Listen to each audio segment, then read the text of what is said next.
Hello दोस्तों, दृष्टि IAS के इन फोकस प्रोग्राम में आप सभी का स्वागत है। जैसा कि आप सभी लोग जानते हैं कि किसी भी देश के लिए उसका राष्ट्रीय झंडा या फिर नेशनल फ्लैग बहुत ज़्यादा महत्व रखता है। वह देश की भावनाओं से जुड़ा होता है, देश के अतीत से जुड़ा होता है और उस देश के सम्मान और गौरव से जुड़ा होता है। इसलिए किसी भी देश का राष्ट्रीय ध्वज उस देश के लिए बहुत महत्वपूर्ण है और उसका सम्मान करना सभी नागरिकों के लिए आवश्यक होता है या उनका एक तरह से कर्तव्य होता है। तो हाल ही में भारत सरकार ने जो राष्ट्रीय ध्वज संहिता है उसमें कुछ बदलाव किए हैं, जिसके बाद कुछ लोगों का विरोध उसके प्रति देखने को मिल रहा है। आज के सेशन में हमारा फोकस इसी पर है और हम समझेंगे कि क्यों कुछ लोग राष्ट्रीय ध्वज संहिता में किए गए बदलावों का विरोध कर रहे हैं। एक सवाल ये भी हो सकता है कि जो बदलाव है वो क्यों किए गए सरकार ने, और क्यों किए गए के साथ क्या बदलाव किए गए। हालांकि बदलाव कुछ पुराने हो चुके हैं, लेकिन यह विषय अभी भी चर्चा में बना हुआ है, इसलिए आज हम इसको देखेंगे। जो टॉपिक है वह है भारतीय ध्वज संहिता में हुए बदलाव का विरोध क्यों। ठीक है, तो शुरू करें। खबर आई है, why amendment to the flag code of India sparked off a debate.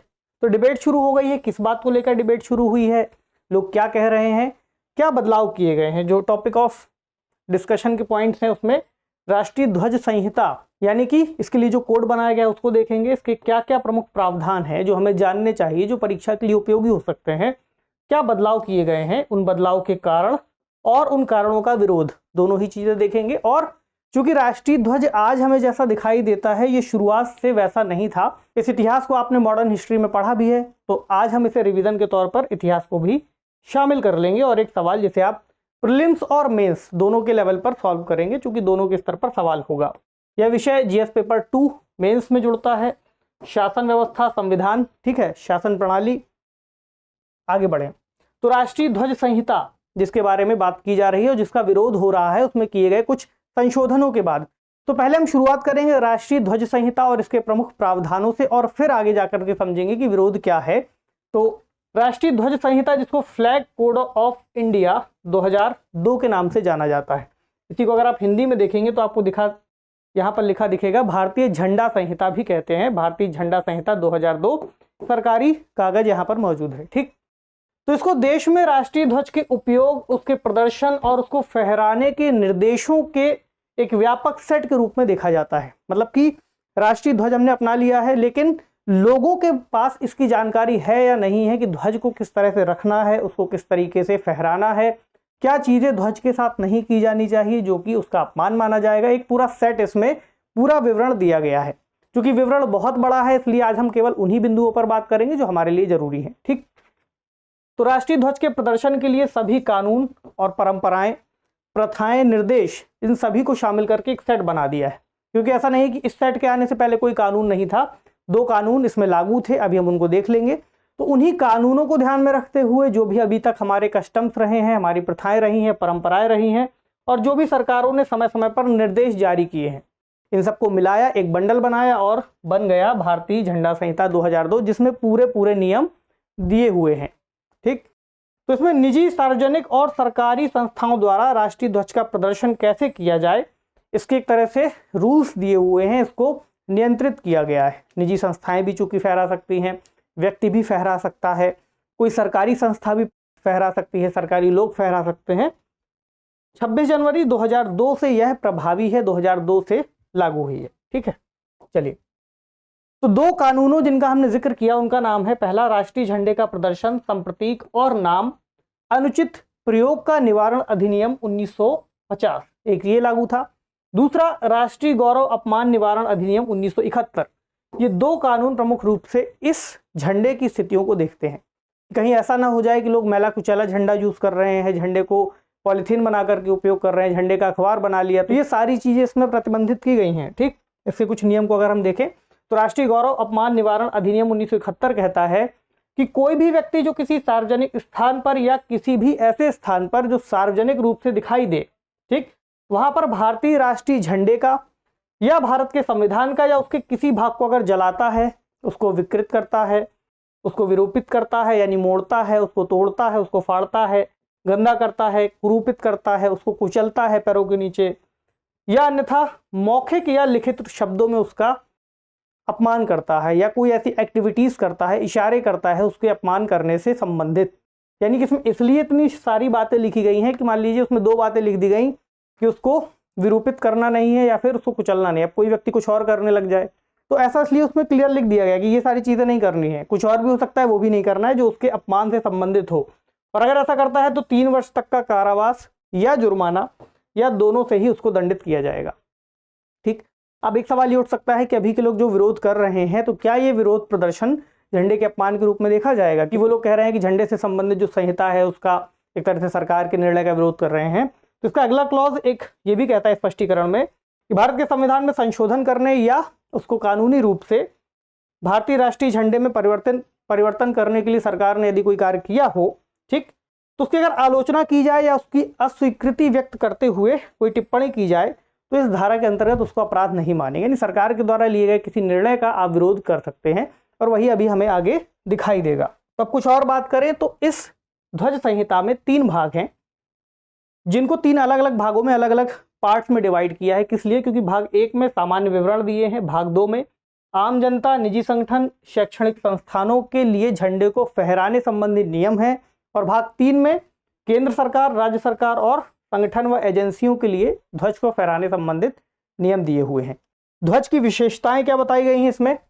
मान लीजिए कोई राष्ट्रीय ध्वज हमारा है तो ऐसा तो नहीं उसको किसी भी तरह से बना लिया जाएगा। कोई मान लीजिए अभी हमें दिखाई देता है इस तरह का एक आयत के रूप में, तो ऐसा तो नहीं कोई चौकोर बनाना चाहे कल को कोई गोल बना के फहराने लगे, तो ऐसा नहीं है। इसका निर्धारण किया गया है कि किस तरह का होगा। पहली बात, 3 रंगों की पट्टियां दिखाई दे रही हैं, केसरी,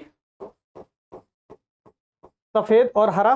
ठीक, बीच में हमें क्या दिखाई दे रहा है? इसमें एक नीले रंग का अशोक चक्र, ठीक, जो कि नेवी ब्लू रंग का है, और इस अशोक चक्र में 24 तीलियां हैं जो कि एक दर्शाता है एक घूमते हुए चक्र को, एक घूमते हुए पहिए को, यानी समय का पहिया जब तक घूम रहा है तब तक जीवन मौजूद है, अगर ये रुकेगा तो जीवन रुक जाएगा। ठीक, और ये जो अशोक चक्र इसमें बना हुआ है ये स्क्रीन प्रिंटेड छपा हुआ हो सकता है या कढ़ा हुआ हो सकता है।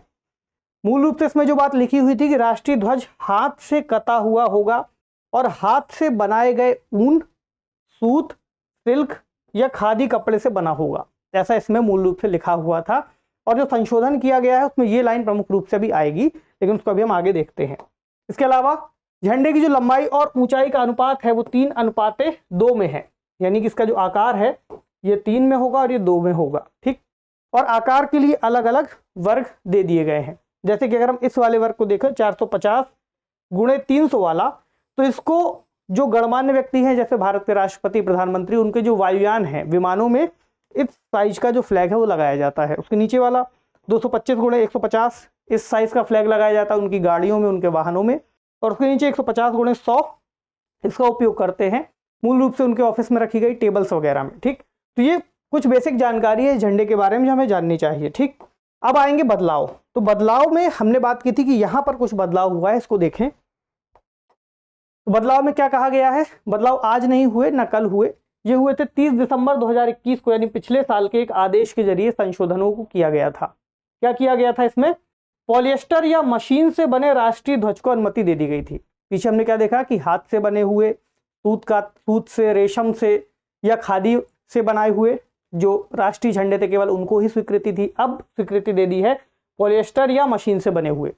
इसमें हाथ से काते हुए, हाथ से बुने हुए, या इसमें ये क्लॉज जोड़ दिया गया है कि मशीन से बने कपास, पॉलिएस्टर, ऊन, रेशम, खादी से जो निर्मित होंगे उनको अनुमति दे दी जाएगी। दूसरा, आयात करने की भी अनुमति दे दी गई। इस तरह के राष्ट्रीय जो झंडे हैं उनको आयात किया जा सकता है बने हुए इसी आकार में अगर होंगे। ठीक, इसका कारण क्या बताया सरकार ने कि सरकार, चूंकि इस समय हम सभी लोग जानते हैं कि आज़ादी की 75वीं वर्षगांठ मनाई जा रही है, तो सरकार का लक्ष्य है कि पूरे देश में सभी घरों में राष्ट्रीय झंडे को फहराया जाए ताकि ये जो उत्सव है और ज़्यादा भव्यता के रूप में दिखाई दे, ज़्यादा बड़ा दिखाई दे। ठीक, तो हर घर तिरंगा नाम से एक राष्ट्रव्यापी अभियान शुरू किया गया है, यानी कि 75वें स्वतंत्रता जो दिवस आएगा उसके मौके पर लोग अपने घरों में तिरंगा झंडा फहराएंगे।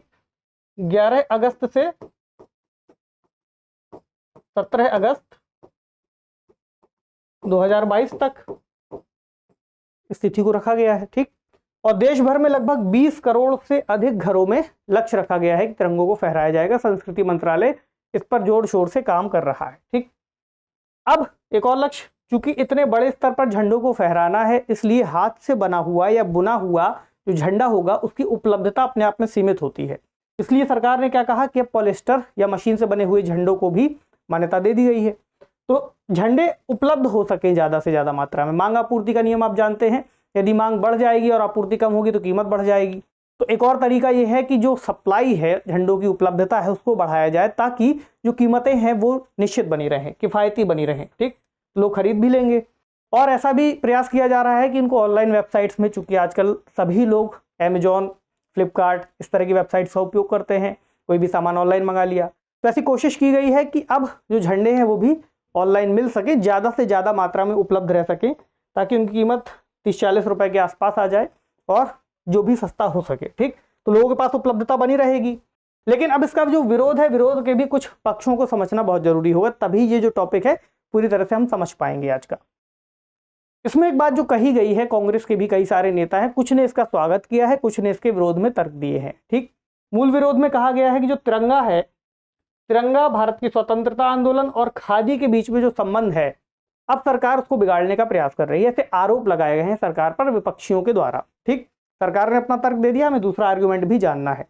क्यों ऐसा कहा जा रहा है? क्योंकि उस समय, आज़ादी के समय, हमने खादी को बढ़ावा दिया था, हाथ से जो कताई है उसको बढ़ावा दिया था, महात्मा गांधी ने इसको बढ़ चढ़ करके शुरू किया। तो अब ऐसा कहा जा रहा है कि तिरंगा स्वतंत्रता आंदोलन से चूंकि ये पूरी प्रक्रिया जुड़ी हुई है, ऐसे में आज के समय यदि हम पॉलिएस्टर या मशीन से बने तिरंगे को अनुमति दे देंगे तो ये जो प्रक्रिया, हमारा जो मूल एक तरह से इतिहास है, उसको आप बाधित कर रहे हैं। दूसरा, आपने चूंकि इसके इंपोर्ट को अनुमति दे दी है, आयात के लिए आपने कह दिया है, तो अब क्या होगा कि चीन में निर्मित, चूंकि चीन किसी भी तरह के मैन्युफैक्चरिंग में बहुत आगे रहता है, तो ऐसा हो सकता है, संभावना जताई गई है कि चीन से बने हुए झंडे भारत में आ जाएं। तो हम कह रहे हैं हर घर तिरंगा, तो अब ये कह रहे हैं हर घर चीन का तिरंगा हो जाएगा, ऐसा विरोध दर्ज कराया गया है। और 2019 में ऐसा कहा गया था कि मशीन से बने झंडों के आयात पर प्रतिबंध होगा, और अब जो संशोधन किया गया है उसमें इस आयात को अनुमति दे दी गई है। ये भी एक दिक्कत वाली बात है। इसके अलावा पॉलिएस्टर के झंडे भी अब जीएसटी से मुक्त हो जाएंगे। अभी तक चूंकि हाथ से बने हुए जो झंडे थे, केवल उनको ही जीएसटी से छूट दी गई थी, अब पॉलिएस्टर वाले को भी दे दी। एक समस्या यहाँ पर है। इसके अलावा एक संस्था है कर्नाटक खादी ग्रामोद्योग संयुक्त संघ, यानी KKGSS, ठीक, खादी ग्रामोद्योग की तरफ से इसको कई सारी स्वीकृतियां दी हुई हैं। क्या है? 2006 में इसको ISI प्रमाणन और पूरे देश में राष्ट्रीय ध्वज को बेचने के लिए अधिकृत किया गया था, ठीक, यानी ऐसा कहा जाता है कि एकमात्र अधिकृत संस्थान मौजूद है, और इसको पूरे देश में तिरंगे के एकमात्र निर्माता और आपूर्तिकर्ता के रूप में भी प्रमाणित किया गया है खादी ग्रामोद्योग की तरफ से। तो इनका कहना यह है कि चूंकि अभी तक हम ही इसका निर्माण कर रहे थे, अब हमारे द्वारा की जाने वाली जो प्रक्रिया है वो बाधित होगी, इसलिए इनके द्वारा जो हैंडमेड झंडे थे, हाथ से निर्मित झंडे थे, उनकी प्रक्रिया को विरोध स्वरूप रोक दिया गया है। इसलिए ये जो मुद्दा है बहुत ज़्यादा चर्चा में बना हुआ है। इसके लिए इन्होंने प्रधानमंत्री जी को पत्र भी लिखा है और अपनी शिकायत दर्ज कराई है। हालांकि सरकार का विजन यहाँ पर अलग है, अब सरकार क्या निर्णय लेगी आने वाले समय में हमें पता चलेगा। तो इस दौरान जो प्रक्रिया है इस तरह से पूरी की जा रही है, और इनका अपना पक्ष है, सरकार का अपना पक्ष है। अब चूंकि झंडा यहाँ तक पहुंचा है, तो शुरुआत इसकी कैसे हुई थी, किस तरह का स्वरूप पहले मौजूद था, उसको हम देखेंगे इसके इतिहास में। तो 1904 की बात है, जब ऐसा माना जाता है कि पहली बार स्वामी विवेकानंद जी के यहाँ सिस्टर निवेदिता नाम की जो व्यक्ति रहती थी, स्वतंत्रता सेनानी हम कह सकें, उनके साथ बहुत बड़ा योगदान, तो सिस्टर निवेदिता या इन्हें ही भगिनी निवेदिता भी कहते हैं, इन्होंने एक झंडा का निर्माण किया था स्वतंत्रता आंदोलन को और आगे बढ़ाने के लिए, जिसमें वंदे मातरम लिखा हुआ है, लाल कलर का ध्वज है और यहाँ पर एक वज्र बना हुआ है। तो ऐसा माना जाता है कि 1904 से 1906 के आसपास इन्होंने पहली बार ऐसा एक ध्वज निर्मित किया। उसके बाद पहला राष्ट्रीय ध्वज जो मान्यता है 7 अगस्त 1906 को कोलकाता में पारसी बागान स्क्वायर पर फहराया गया था, जिसे सचिंद्र प्रसाद बोस और हेमचंद्र कानूनगो ने डिजाइन किया था। यह ध्वज कुछ इस तरह से दिखता था, यहाँ पर बना हुआ है, जिसमें ऊपर हरा रंग, बीच में हल्का पीला रंग और नीचे लगभग लाल सा कुछ रंग दिया हुआ था, ठीक। और यहाँ पर ऊपर 8 खिले हुए कमल मौजूद हैं और बीच में वंदे मातरम लिखा हुआ है। एक तरफ सूर्य है, एक तरफ अर्धचंद्र मौजूद है। उसके बाद 1907 में जर्मनी में एक ध्वज फहराया गया, जिसको माना जाता है कि भारत से बाहर विदेशी धरती पर पहला राष्ट्रीय ध्वज फहराया गया था, जिसे भीखाजी कामा ने और उनके अन्य सहयोगियों ने फहराया था। इस ध्वज में ऊपर केसरिया कलर, बीच में पीला रंग, नीचे हरा रंग मौजूद है और ऊपर 8 जो सूर्य हैं वो मौजूद है। नीचे एक सूर्य मौजूद है और एक सितारा और चंद्र मौजूद है। उसके बाद 1917 में जब बाल गंगाधर तिलक और एनी बेसेंट दोनों मिलकर के होम रूल लीग या होम रूल आंदोलन चला रहे थे, उस समय भी एक ध्वज बनाया गया जो कुछ इस तरह से था, जिसमें लाल रंग की 5 पट्टियां और हरे रंग की 4 पट्टियां मौजूद थी। यहाँ 7 सितारे, एक सितारा और एक चंद्र एक तरफ बना हुआ था। ठीक, उसके बाद 1921 का समय आता है और 1921 वाले दौर में एक नाम महत्वपूर्ण हो जाता है, पिंगली वेंकैया।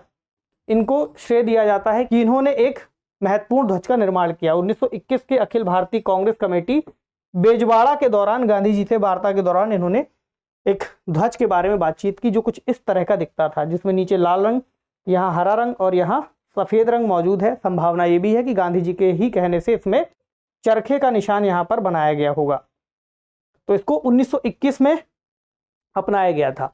उसके बाद 1931 में एक ध्वज आया जो कि कुछ इस तरह से था, जो लगभग आज के समय जो ध्वज मौजूद है उससे काफ़ी ज़्यादा मिलता है। ऊपर केसरिया, बीच में सफ़ेद और यहाँ हरा, बीच में इसमें जो चरखा है वो बनाया गया था। इसको 1931 में अपनाया गया था और ऐसा कहा जाता है कि INA इंडियन नेशनल आर्मी का भी एक तरह से ये लड़ाई के दौरान उपयोग किया जाने वाला जो ध्वज था वो था। ठीक, अब आता है 1947 का समय और ध्वज जो अपनाया जाता है वो ये वाला है जिसके बारे में हमने बातचीत की, केसरिया, सफ़ेद और हरा, बीच में अशोक चक्र। 22 जुलाई 1947